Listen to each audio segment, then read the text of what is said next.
ما كانش معايا الا 5 جنيه بس، وكنت عايز اشتري شويه حاجات من السوبر ماركت.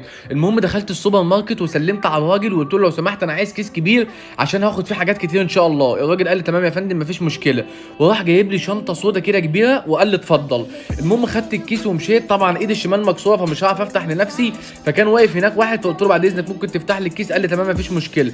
قعدت ادور على النوتيلا فين، قلت ابدا بيها لحد ما هو شاور لي عليها.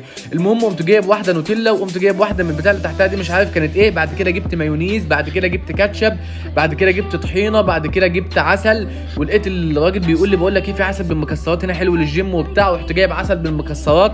طلعت قدام شويه اجيب ايه جبت حلاوه طحينيه، وكان في جبنه كده على الثلاجه جبت واحده منها.